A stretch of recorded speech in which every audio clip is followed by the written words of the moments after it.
The purpose of the hearing is to receive public comments on the use of 5 human services block grants that Georgia receives from the federal government. The hearing, the hearing also provides the members of the Georgia legislature the opportunity to listen to the views of private citizens and other interested parties on how block grant funds should be used for state fiscal year 2015, which will begin July 1, 2014. These block grants are Community Mental Health Block Grant, Community Services Block Grant, Low Income Home Energy Assistance Block Grant, Social Services Block Grant, Substance Abuse Prevention and Treatment Block Grant. Public input is an important aspect of the deliberative process that the Georgia legislature undertakes in making decisions about the state's budget. Thank you for taking the time to participate in this process. At this time, R. Demetrius Taylor will provide a brief summary of the grants and explain how we will proceed. Please welcome Mr. Taylor. Thank you, Representative Katie Dempsey. As Representative Dempsey has told you, the Department of Human Services have received public comments on 3 federal block grants today. By federal law, Georgia is required to hold public hearings on these grants.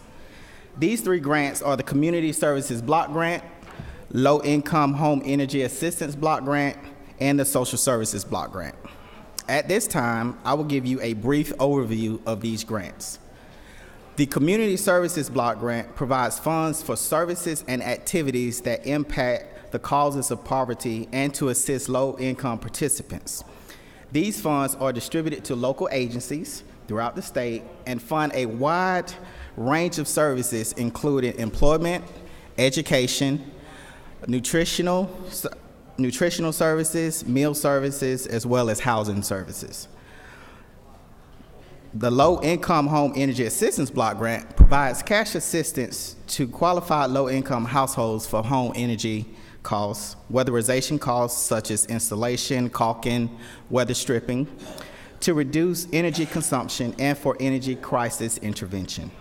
Finally, the Social Services Block Grant funds various services such as daycare services for children, adults and persons with mental retardation, home-delivered meals, homemaker services, transportation, and protective services for adults and children.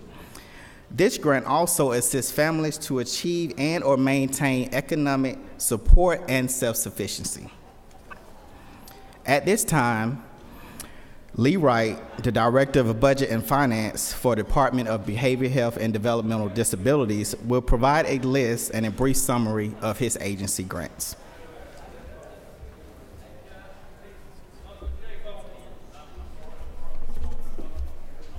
Thank you, Demetrius.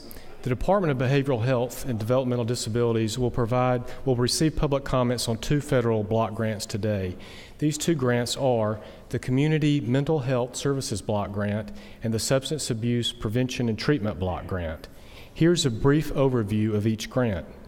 The Community Mental Health Services Block Grant implements the provisions of the Mental Health State Plan by providing services to individuals with a serious mental illness and to children with a serious emotional disturbance.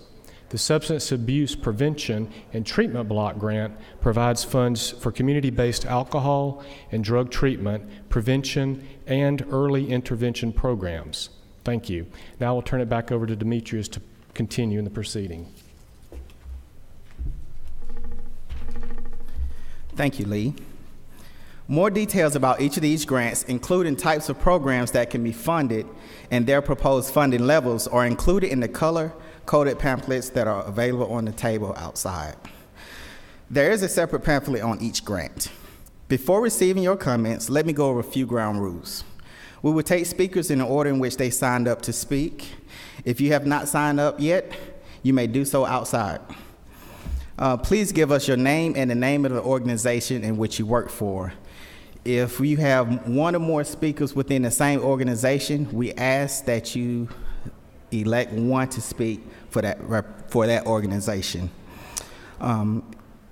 By doing this, we will ensure that each organization and citizen gets a fair chance to comment. You will be given 5 minutes to present your comments. There's a timekeeper who will let you know when you have 1 minute left. I will initially call 2 speakers to the podium at a time. As the first person is speaking, the next person should make his or her way to the podium. Then I will call your name. Please make your way to the podium. If you have written comments for the record or for a copy of your speech, please place these on the table at the end of the meeting. Now let's begin. Vicki Johnson, she's with the Georgia Council on Aging, and then we have Jeannie Helms with Alzheimer's Association.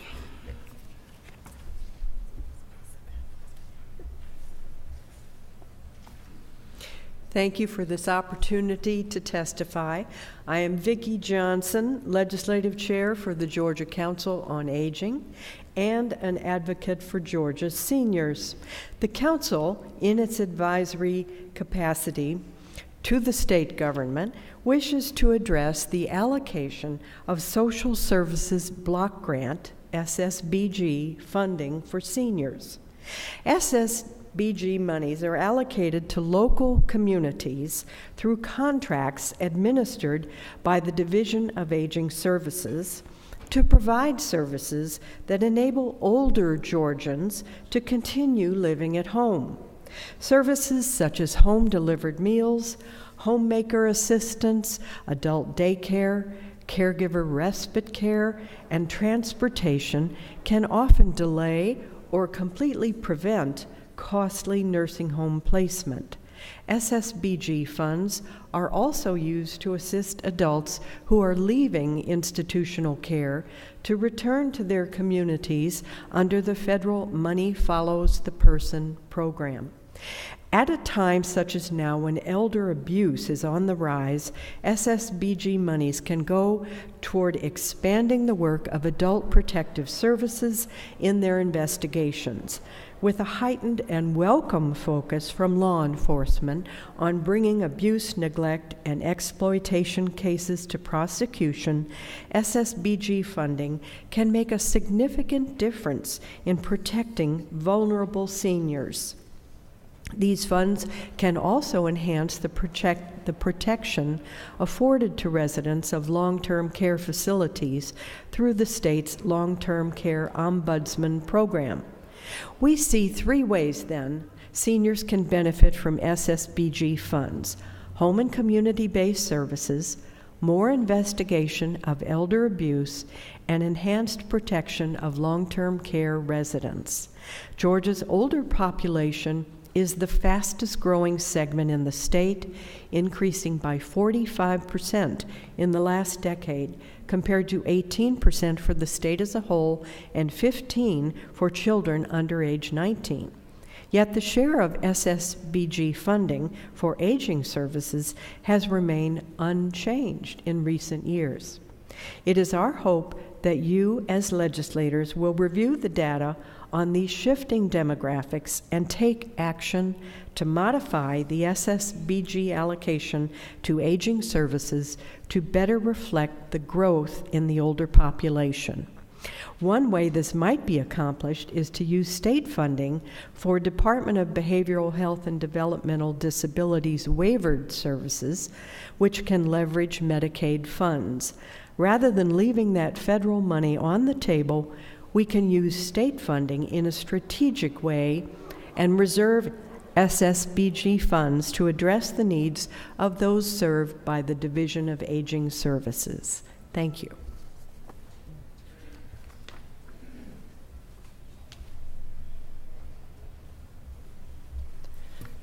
I'm Jenny Helms with the Alzheimer's Association, and I'd like to thank you, Madam Chair, members of the committee, for this opportunity to talk to you about the needs of people with Alzheimer's.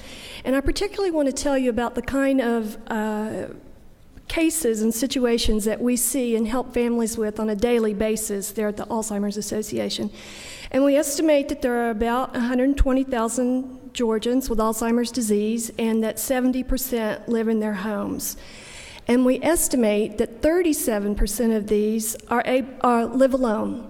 And we think that people who have early stage and live alone can do so safely as long as there's someone to make sure that they eat, to make sure that they get their medications and that they monitor their health. And so because of this, we think that Meals on Wheels is a vital component of the safety and well-being of these people with early stage. And we think if they can get these meals at home, it can help prevent what we call early placement. Now, we totally respect long-term care, and we want to see it available for people when they need it, but we want to do all we can to help them stay in their homes if that's what they want to do and can do so safely. We also know that as they progress in the disease, that they're going to need help with cooking, bathing, toileting, eating, and all of these different things, and that the average length of the disease lasts about 8 to 10 years, and so these caregivers do get worn out. And if we can give them just some respite, we can delay nursing home placement by about 2 years. And so we think that the respite is actually an affordable alternative for long-term care while they're at that appropriate stage. And sadly, we're hearing daily about vulnerable people with dementia being abused or exploited. In one recent case, a family member called me and said that he was very concerned because his father had Alzheimer's. He was cared for at home by this fellow's nephew who had a history of drug abuse, and that things like Rolex watches were going missing, and he was concerned not just about financial abuse, but physical abuse as well. A couple months go by, we get a call from that same family member, and that elderly person with dementia had ended up in the hospital, and there was a report of elder abuse that the nurse confirmed. And I got a copy of the police report and was very concerned also that because this person who was arrested was taken to jail, his mother went and bailed him out and took him back to the home of the person with Alzheimer's. And so in this case, we really do reach out to Adult Protective Services and say, we need your help. And unfortunately, these cases are happening more and more often, and so we want to make sure that APS is adequately funded. And in addition to the abuse that we're hearing, that's the financial abuse that we hear most often, I think we're all also hearing about these cases where people end up in unlicensed personal care homes, and that again is about the money. That's them going after the different income streams that those elderly people have. And so we're also told that we really do need funding for emergency placement for these folks. We had that case up in Commerce that everybody heard about, and I think the state did a beautiful job on that, but I think we all know that we need systems in place and adequate funding to move them promptly, because as Vernon Keenan, director of the GBI, has said, I think we've only seen the tip of the iceberg there. And so we need to make sure that we have adequate funding for this emergency placement. Also, at the Alzheimer's Association, we train over 2,000 law enforcement officers a year on how to find people when they go missing, and we assist in these cases. And sometimes it's helping the GBI or the family figure out where the person might have gone. Sometimes it's getting backup dogs. When a dog canine team gets overheated, and they're calling off the search, we keep it going. We do everything we can to help find that person and keep them safe. But the police are telling us over and over that they're very frustrated because they don't have emergency placement. And so then the other thing is we're seeing cases right and left where we need ombudsman. Just today, or yesterday and today, we've been working on a case where a woman in a nursing home had combative behavior. She'd had falls. They said to the family, you've got to have 24-hour care, and you've got to, at one point, move her out. Well, with all of these falls and moving out and it getting costly, this guy brings in his own medications and drugs her for pain and with Xanax without telling anybody. We need ombudsman to come in there and work on that case and keep her safe. And so we reached out to them, and they really are wonderful. So what I'm saying is these cases are real. There are a lot of people who need the help, and we're asking that you give funding for these vulnerable persons on par with the other populations. Thank you.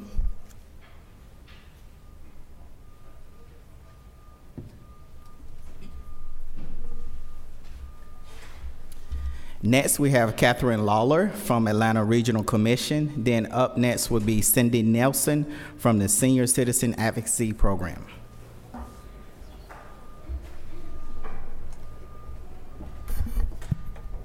Good afternoon. It's my great pleasure to be here with you. My name is Catherine Lawler. I'm the director of the Area Agency on Aging for the Atlanta Metro region. I'm also, our organization is a member of G4A, the Georgia Association of Area Agencies on Aging. As the Area Agency on Aging for the Metro Atlanta area, we are charged with understanding and planning for the population in the 10-county metro area, the older adult population. It's our task to both serve the immediate needs but think about the future as well. And as a result, we focus on the needs of about a third of the state's older adult population. And I really want to support what both Ginny and Vicki have shared with you today. It is about the state of Georgia's increasing need to put emphasis on the needs of older adults. And it's for all of the reasons they already suggested, and a couple others I would like to share with you. You know the numbers, you've seen the demographics, but I think the numbers are so remarkable, it's worth saying them out loud. Just the fact that over the last 2 years, we've had an additional 130,000 older adults in the state of Georgia. It's the fastest growing population in the state of Georgia. By 2030, we expect 30 million older adults to be living in Georgia. This is an absolutely predictable trend. We've known it's coming for a long time. These are numbers we have been staring down, but unfortunately in Georgia, we haven't been taking the necessary steps to prepare.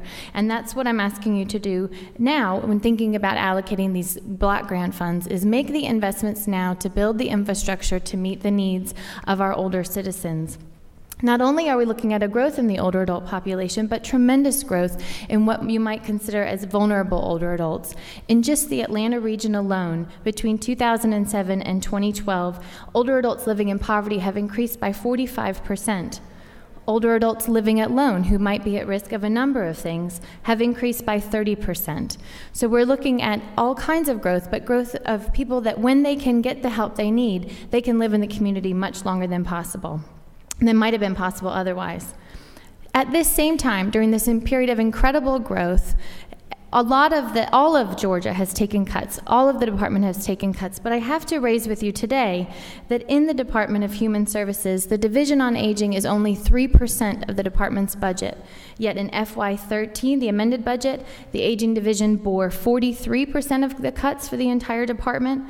And in FY14, the Aging Division, again, only 3% of the entire department, bore 57% of the entire total cuts for DHS. So just at the time we need to be investing in services and infrastructure, we have actually been rapidly decreasing the funds available to serve older adults.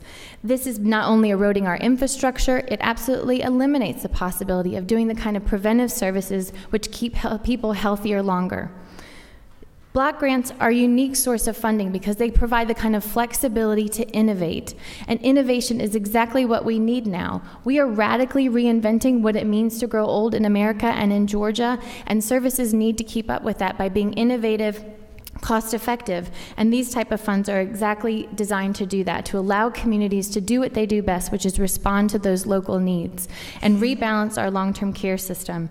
We've seen over and over again that aging services are able to leverage community support when they have that small seed of the federal and state funding. And as you grow that seed, as I'm confident you'll do by looking at these block grant funds, you'll continue to see that local communities match that money. In the metro region, we do that $2 for every single federal and state dollar. The local communities are providing $2 of additional match. So thank you for your time today. Again, I want to support what others have said. This is a critical population, but it's just smart to invest now before the growth becomes overwhelming.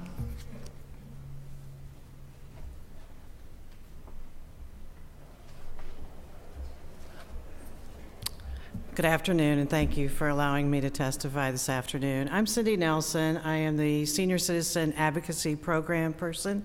I represent the Georgia Area Agencies on Aging, try to say that real fast, Area Agencies on Aging, and the Georgia Gerontology Society. So many Georgian seniors are really in dire straits today. The Economic Policy Institute reported that 11% of Georgia seniors live in poverty. That is higher than a rate of 41 other states in the Union. So in 2010, Georgia ranked in the top 10 for senior hunger. Senior hunger is food insecurity and where people are afraid that they don't have enough food or where their next meal is coming from. 4 years ago, 17% of Georgia seniors were threatened with this food insecurity. And we know that during this time, between 4 years ago and now, that we've had an increase in the population of seniors and a decrease in the amount of funding. So we can only imagine that that percentage of seniors with food insecurity has increased, although we don't have the reported metrics. The Georgia Area Agencies on Aging will be reducing the number of meals delivered to the seniors by over 100,000 during the next year because of the cuts and the increases in population.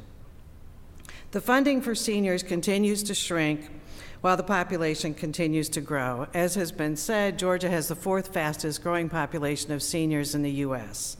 Many of the senior centers across the state are having to reduce the number of days that they provide congregate or delivered meals to seniors down to 4 days per week. So what this means is on Fridays at many senior centers, there's no congregate meals, and also there's no food delivery on Fridays. So our seniors really have no personal interaction a lot of times on that day, and they don't have a hot meal. The consequences of reducing the meal delivery and nutrition services can be alarming for us. We know that that equates to more emergency room visits, a higher population having to go into a skilled nursing facility at a higher cost to the state taxpayers. And Georgia seniors are proud and they're independent. They don't want to be in a skilled nursing facility. They want to be at home and they want to be able to take care of themselves. And sometimes by just providing one hot meal a day, we can allow people to stay at home and to continue to be a member of the community and pay taxes and also buy food from the grocery store or use other services which create jobs. There are currently over 6,000 Georgia seniors on a wait list to get nutritional supplement on a daily basis. And that's the Meals on Wheels, home delivery, or congregate meals. So I don't know about you, but when I think about that, 6,000 people waiting to get food and worrying about being hungry, it really breaks my heart. And I hope that you take that to heart as you're looking at how to spend this money. And these are not slackers. These are, our grandparents, our aunts, uncles. These are people that have worked to make Georgia the state that we live in today and that we're very proud of. At one time in our life, all of us relied on them, and now they're relying on us. I hope we do them proud. Thank you very much.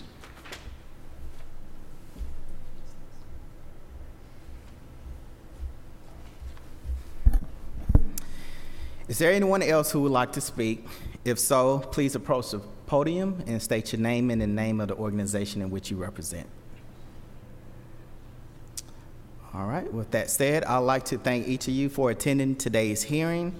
I personally like to thank the panel, Representative Dempsey, Michael Parkinson from House Budget Office, Chairman Utterman, and Amy Hawes from Senate Budget Office. Now I turn it back over to Representative Katie Dempsey. Thank you. Senator Unterman, would you like to say anything? Well, I just want to say thank you before we conclude for the services that many of you provide and the organizations that you represent. We appreciate you and appreciate you being here today to help us understand your stories a little bit better. This will conclude the block hearings, the block grant hearings. Thank you.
Well, you want to, go ahead and say it. Yeah, you go ahead and do it. Since it works for you.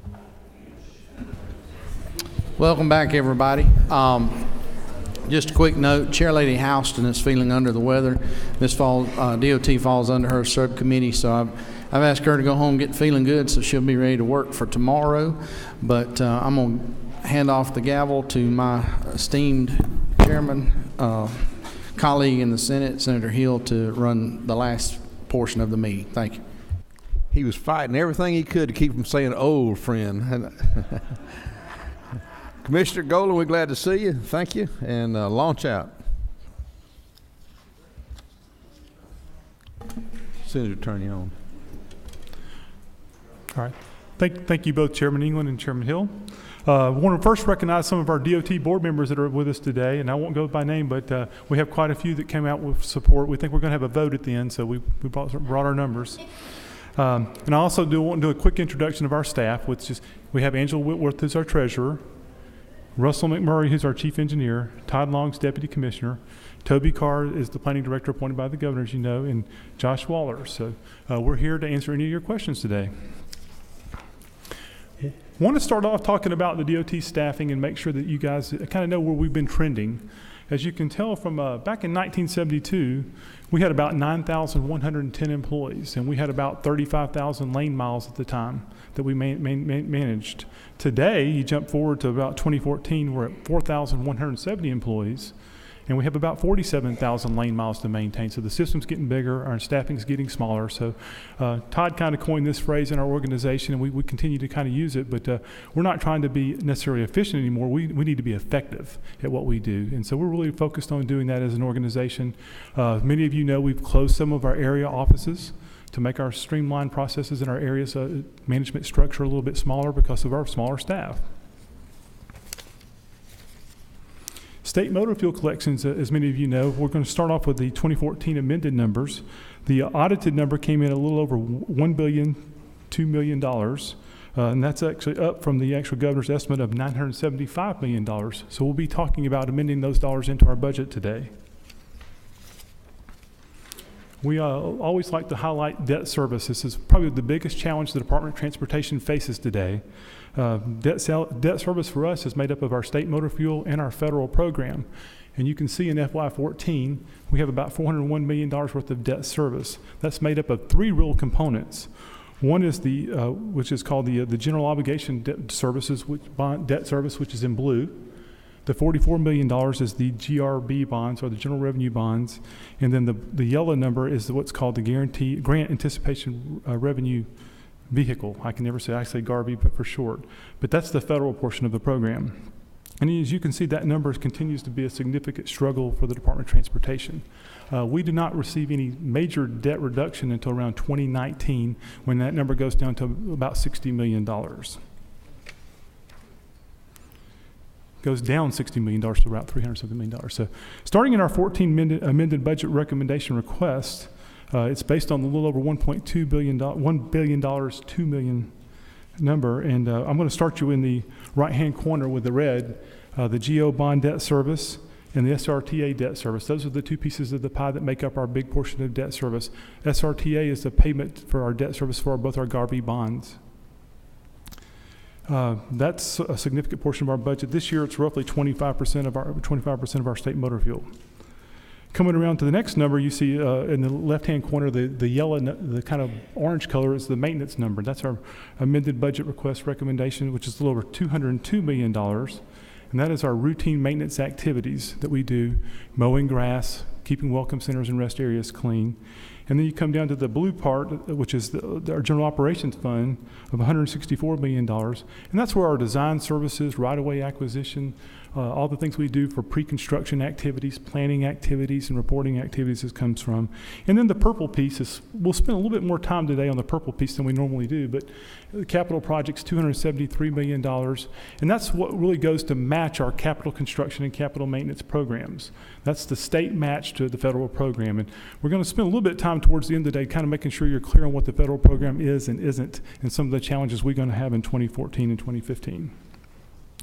Our 2014 budget recommendation for motor fuel redistribution, we recommended, and the governor has gone along with, local roads admin, a $7.5 million reduction in local roads admin.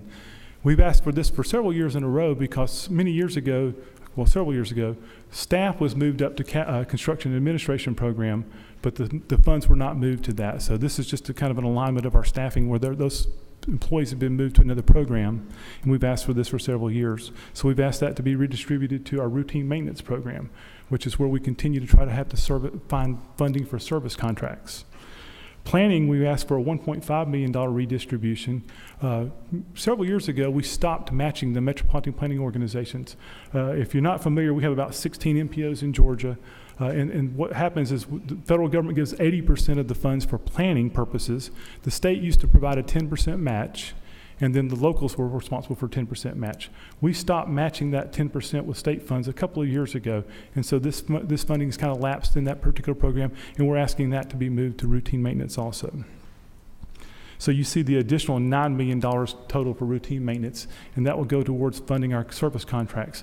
As we've had to become a more effective organization, we're having to do things with the private sector, and we're doing a lot of things like our I-95 maintenance contract. This year we rolled out an I-75 comprehensive maintenance contract from the Cobb County to Tennessee state line, where we turned it over to the private company to manage and maintain that to our standards, and it's going very well. We talked about the increase in motor fuel, a little over $26 million. We're asking that to come into our program. $16 million coming into routine maintenance again because we're doing more of these service contracts.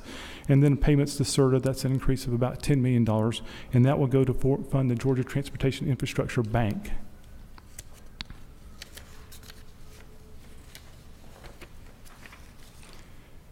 we move over to our state general funds program. And last year, you were kind enough to work with us to consolidate these programs from our intermodal program into one program. We had FTA, FAA, and FRA programs that were out there. And we were struggling matching some of our federal grants because the money was in 3 different pots and trying to get it across. And last year, you'd done that to allow us to consolidate and combine those programs, and that's been very successful for us this year. We weren't asked to make any reductions this year, as the governor mentioned, so you'll see that our adjusted budget stays the same. Just for a reminder, a lot of people ask us each year, airport aid match is now 90% federal, 5% state, 5% local for our airport improvements. And then we also we receive about $35 million in airport aid each year. I'm going to jump back on that purple dot again. You don't need to move back, but the capital program.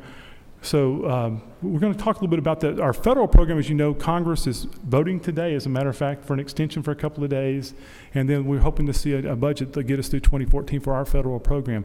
But you need to know in 2014, we've only received about $300 million of our $1.2 million in federal dollars through the fiscal year. So definitely a challenge for us from a cash flow process this year. I think we're confident that we're going to get a bill that will get us through the end of this federal fiscal year, which will be September 30th. But it's something that we're having to watch very closely. 2015 budget is the governor's recommendation, and his estimate for motor fuel collections is $1,005 million, as you see up here. Pretty much the same distributions as we've had in the past. GO bond debt service, about $156 million. SRTA payments to State Road Toll Authority, $91 million. Our routine maintenance number is about $194 million. General operations, $166 million. The match for our capital programs and capital maintenance programs, the state match is $273 million. And then the local maintenance improvement grant program is about $122 million. And I kind of jumped over that in the 14 budget. It was $122 million last year.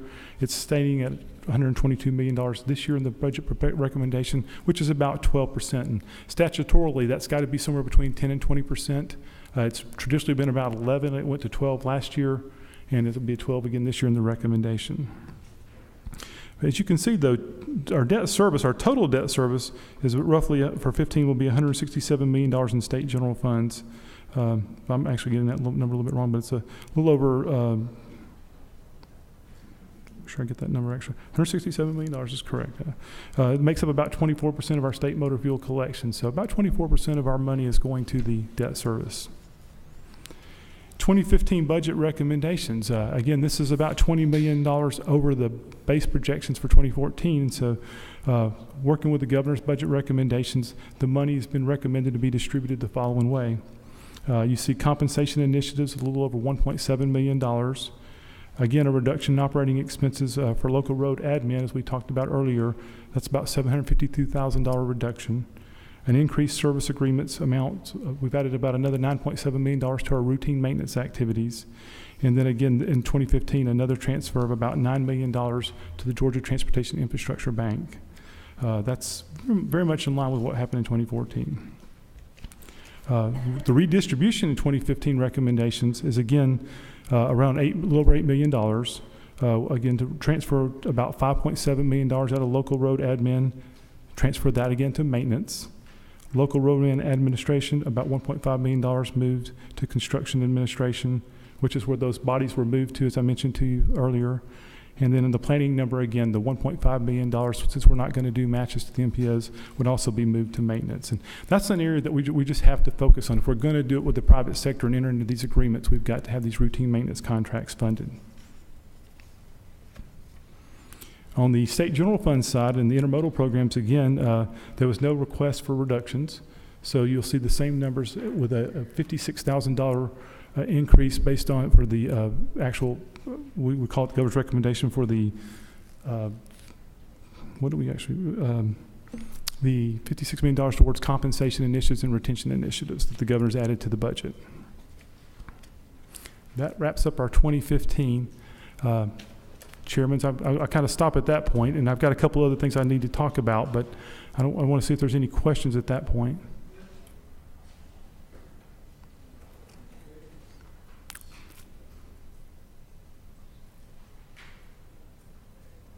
No questions? Thank you very much, Mr. Chairman. people in my neighborhood in Atlanta are really excited about the new interchange at 85 and 400. Correct. But what they really ask me about is, when are we going to get some relief from the congestion? I mean, why aren't we developing plans for transit? And I look at this budget, I don't see that anybody in your department is focused on transit. Well, our FTA grant program, obviously, as you know, in Atlanta, MARTA is a direct recipient for the transit funds. Okay. They come straight to MARTA in Atlanta. We manage the rural programs and the urban programs and outside of Metro Atlanta. So for FTA, our role is very small, as you know, in that. But as an agency committed to transportation, we are certainly wanting to move transportation forward and getting some mode shift to transit. Of course, it's not just Atlanta, it's the region Correct. that needs some relief. So Correct.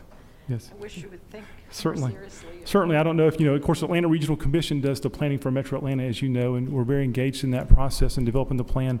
They've rolled out their $59 billion plan this past week for comments and other things. And obviously, it's a very ambitious plan, but it's something we partner with the Atlanta Regional Commission on a regular basis. And I think that our board members, and many of them are very committed to doing what we can with transit. But as you know, state motor fuel is dedicated to roads and bridges. So.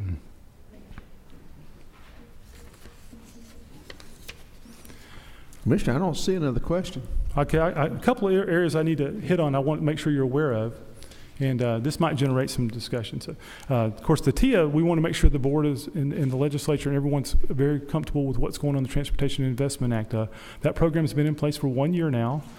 Collections are down a little below what the forecast was by the state economists, but the program is going very well. The states are, the counties that are in those regions that are benefiting from their 25% match. I think things are going very well in some of the products we're rolling out, and the program's going pretty well. We're going to make some cuts on that particular in the future, potentially working with some of the regions if the funds don't start up, but right now we're in good shape. We want to make sure you're really aware of that. Last year, you also were kind enough to work with us. We amended in about $8 million into capital construction last year to do what we call quick response projects. And we did these quick response projects to really show you, and I think we're trying to make a business case that we've got to separate ourselves from the federal program. And you amended this money in last year around April to bring in about $8 million. And since then, we've launched 127 projects around the state. Many of these are already open to traffic. Right after you amended the money in. If you're not tied to federal dollars, you can do a lot very expeditiously and oftentimes, more effectively. And we want to be in a very effective organization. And we're going to continue to try to make that case that we've got to uncouple ourselves or unchain ourselves from federal program. And I'm going to get to that a little bit more, but there's a couple of slides here of the things we're doing around the state. These are things where we just go in and using our assets, doing something very quickly, and we can make a big difference in moving traffic through intersections. Sometimes you don't need to widen the road to 4 lanes. You just need to fix some critical intersections, and you'll make a huge difference. And we have about 127 of these projects underway since you were kind enough last year. So we always want to drive home the fact that we are a very effective organization, and we continue to make the case that we continue to consistently have the best maintained roads in the country. We're consistently doing things on a shoestring budget, but you'll see in this particular thing, just looking at our southeastern state comparisons, our per capita investment in transportation is low. We're one of the lowest gasoline taxes in the country, and in fact, our 19.3 cents is really only 16.3 cents comes to the Department of Transportation. As you know, 1% goes into the general fund.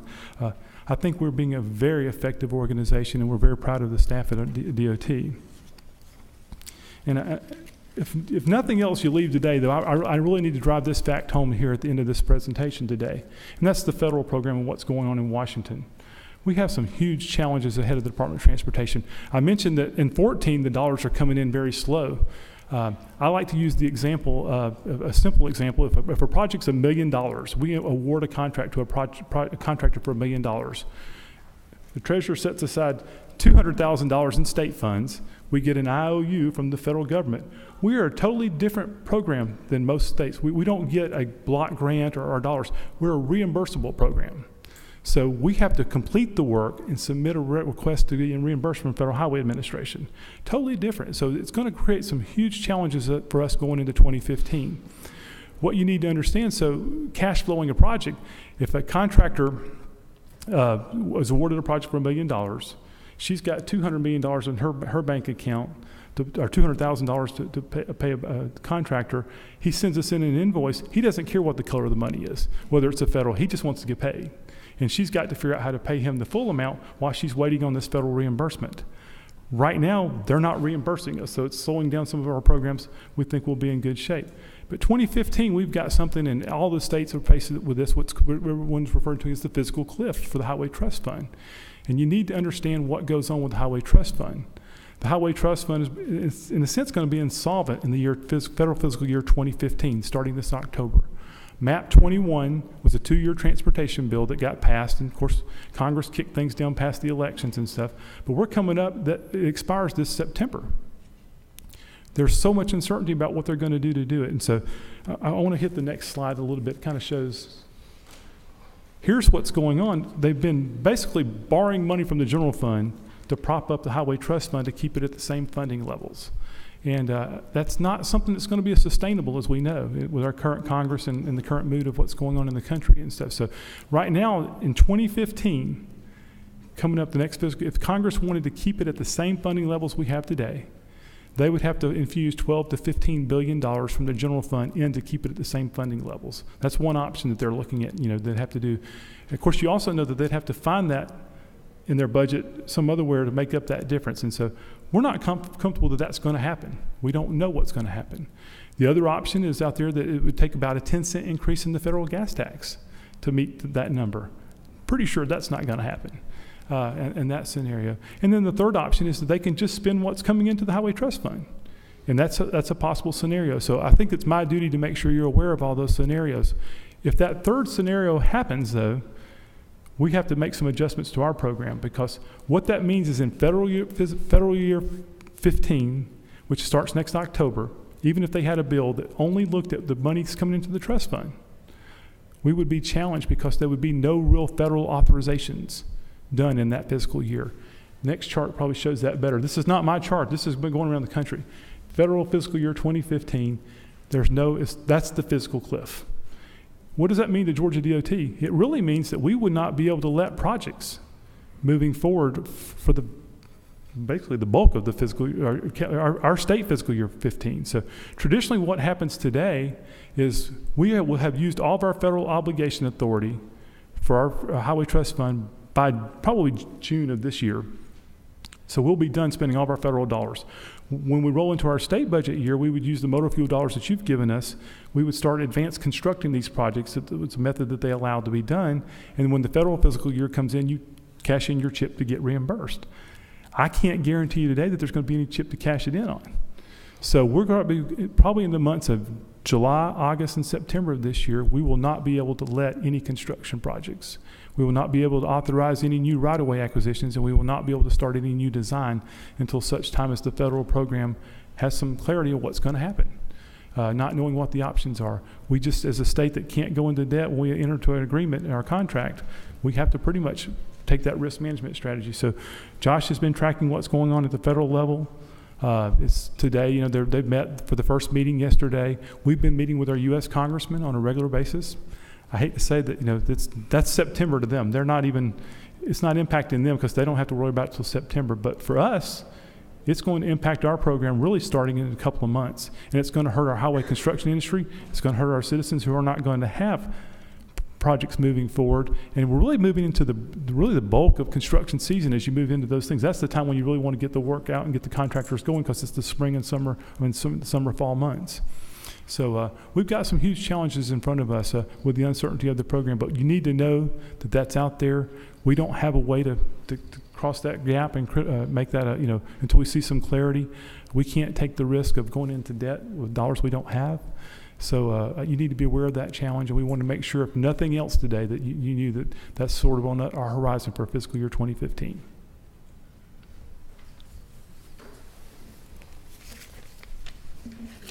The last slide. Yeah, that's, maybe on a positive note, our fatalities continue to go down. We had over 1,750 fatalities 7 years ago. We're leading the nation. We were probably looking at our 7th or 8th year in a row in terms of decreased in fatalities. That's something that's very positive for the Department of Transportation. It's one of our #1 goals is safety. And I guess we just, on the last slide, we want to make that connection. I think we failed a lot of times during the Transportation Investment Act and some of the other votes and stuff to make that connection that transportation is the driving force behind a strong economy. And we've got to make investments in transportation if we want to continue to grow jobs in Georgia. And we want to work with y'all to make that happen. So thank you. Okay, thank you, Commissioner. See, we've got a question or two here. Questions for the Commissioner? You even got an old DOT board member or two sitting out there, and they ain't come up with a question between the two of them. You know, I gave them some easy ones. Now, come on. One of them's even away. It's good to be the last one of the day, is that? We sprung one up here. I think it's Representative Burns. Thank you, Mr. Chairman. Yeah, you did. Mr. Commissioner, I just want to thank y'all. I'm familiar with one of your projects down on Georgia 17, and just to say that's good use of the public's money for a safety project that really is beneficial and makes that roadway safer. It's a very busy stretch of highway. Question, and two, working with you guys on offering assistance on economic development projects that helps especially rural Georgia attract industry and do it safely. So we appreciate y'all's input on those lines too. But explain to me a little bit about the districts the areas that passed T-Splosh. Yes, sir. Where you're seeing a shortcoming. How are you going to overcome that, and what strategies are you going to use to deliver what we promised in those areas? Right. So, as we said, many of these are the number that was below the forecasted number. And, of course, many of those regions are already seeing a downturn in their sales numbers anyway, their actual sales tax numbers. So, today, most of the projects we've seen, the ones we've actually let and awarded, they've come in below the original estimate. So that's helping a little bit offset some of the costs. We actually have a program manager on staff with us, working with us about looking at our future projections. And there's probably 2 or 3 different things you can do in each region will be a little different. There's 3 regions that passed it.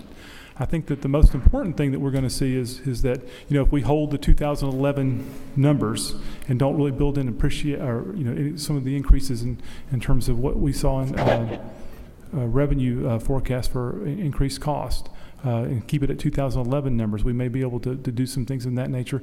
We'll be working very closely with the region. To date we have 115. Well, we have 47 DOT projects are let to contracts so far. 41 resurfacing, 4 blended projects, 2 GDOT projects. We've worked with local governments to deliver about 115 projects to date. So right now the program is very successful. It's 1 year. Is it too early to panic? It's probably not. But we will have to make some adjustments because you can never collect that revenue that's already gone. So.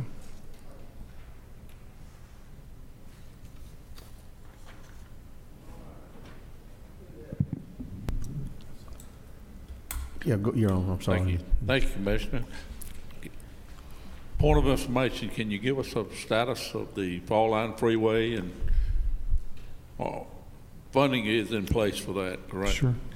I got our planning director and our chief engineer here. One of y'all want to take that? Its last piece is actually. Thank you, Representative Epps. So, yeah, that last piece is actually under construction, making that connection over by Milledgeville and over by the river. So they're actively under construction. So that completes that eastern half from Macon over to the east. So that's good news. That's really brings that corridor to fruition, and then people can start enjoying it and have that freight moving along the corridor. Other questions?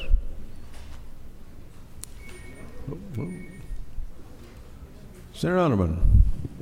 Thank you. I'm over here. Senator. Hi. Could you just explain that flow-through money with CERTA? I saw where there was some payback and some. Do you make payments and what Sure. Could you just explain that process Sure. and what it's for? Sure. The payments to the State Road Toll Authority in general are made. They sold the GARB bonds and sold some of the GO bonds and GRB bonds, and so they manage that for us since we can't have bonds, and so those are payments that are taken straight off the top that go to pay the previous debt service. You mentioned your debt service. Altogether, the debt service that y'all are paying totals how much? This year it'll be $401 million, including our federal debt service, which is the GARB portion, our GO and our GRB. 400, okay. GO is around $172 million. GRB. Okay. I was thinking that figure for GO bonds was was 70 million or so higher than that at one time, like 250 at one time. Yes, it's total debt. State Motor Fuel is about the number you're hitting on, yes. Oh, okay. Okay. All right, sir. Don't see any other questions. We never could pull one out of the other former DOT member from the Senate, so I guess he'll have his questions later on tomorrow. Huh? His time's coming. Commissioner, we appreciate it very much, what y'all doing. Thank you so much, sir. Thank you, sir.